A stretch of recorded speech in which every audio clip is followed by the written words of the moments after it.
भक्तों, जय श्री हरि। कार्तिक मास की आपको ढेर सारी हार्दिक बधाएं। आज बात करते हैं हम 8वें और 9वें अध्याय की। नारद जी बोले, हे राजन, अब मैं कार्तिक के व्रतों का संक्षेप में उद्यापन सुनाता हूँ।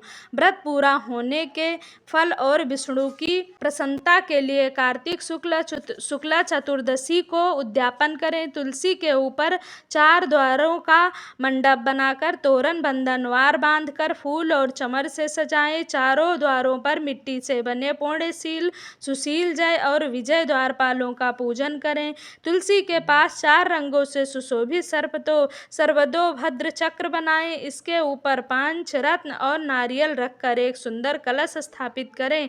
फिर वहां शंख चक्र गदाधारी पीतांबर से युक्त लक्ष्मी सहित विष्णु भगवान की स्थापना करके व्रती पुरुष मंडल में इंद्रादि को पूजें। द्वादशी को भगवान उठे, त्रयोदशी को देवताओं ने उनके दर्शन किए और चतुर्दशी को पूजन करें। उस दिन शांत और सावधानी से उपवास करें। गुरु की आज्ञा को प्राप्त करके भगवान कृष्ण की स्वर्णमयी प्रतिमा का पूजन षोडशोपचार से करके और विविध भोग अर्पण करें। रात्रि में जागरण कर भजन कीर्तन करते रहें। प्रातः काल उठकर नित्य नैमित्तिक कर्म करें। उसके पश्चात हवन करें। ब्राह्मणों को भोजन करावें। धन का लोभ छोड़ यथाशक्ति दक्षिणा देवें। उपवास कर ऐसे वैकुंठ को पावें।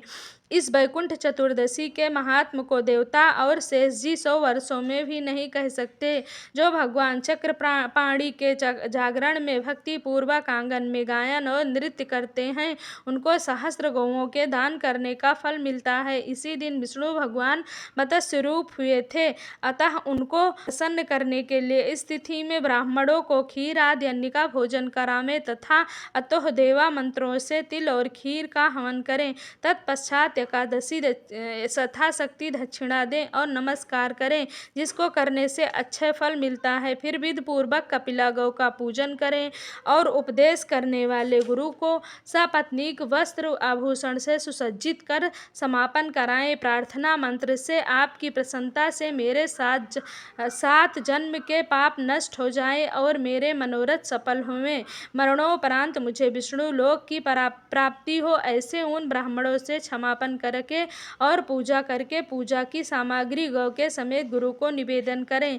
फिर अपने बांधवों सहित स्वयं भोजन करें। कार्तिक और माघ की यह विधि कही गई है। ऐसा समय कृत से कार्तिक का व्रत करने वाला संपूर्ण कामनाओं से युक्त विष्णु भगवान के समीप चला जाता है। आगे अब हम बात करते हैं 9वें अध्याय की। राजा पृथु ने कहा कि हे नारद जी, आपने कार्तिक के मास के व्रत में तुलसी की जड़ में भगवान विष्णु का निवास बताकर उस स्थान की मिट्टी का पूजन बतलाया है।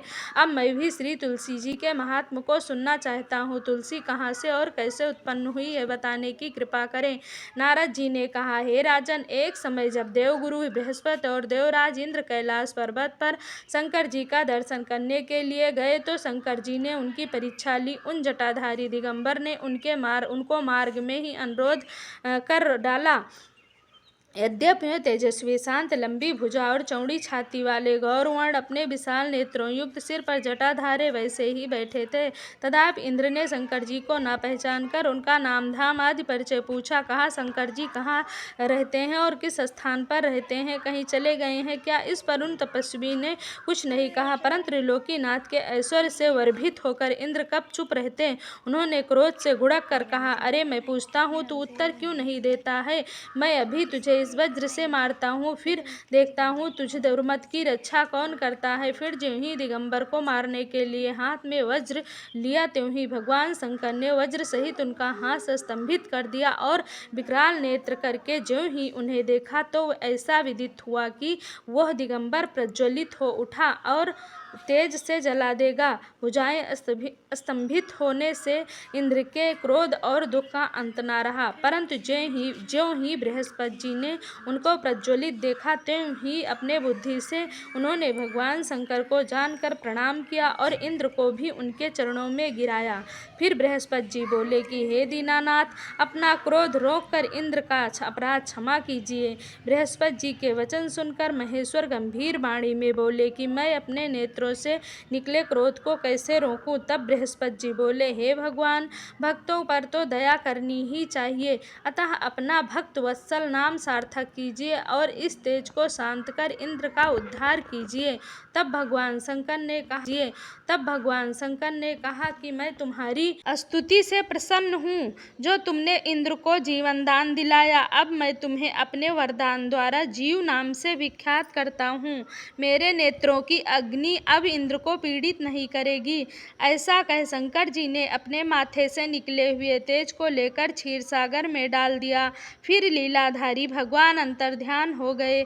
इंद्र और बृहस्पति दोनों भय से मुक्त होकर परम सुखी हुए। इस प्रकार जिनको जानने की इच्छा थी, उन्हें जानकर इंद्र और बृहस्पति अपने अपने स्थान को चले गए। तक हमारे चैनल को सब्सक्राइब नहीं किया तो आप अवश्य सब्सक्राइब कर लीजिए। वीडियो को ज़्यादा से ज़्यादा शेयर करें। धन्यवाद।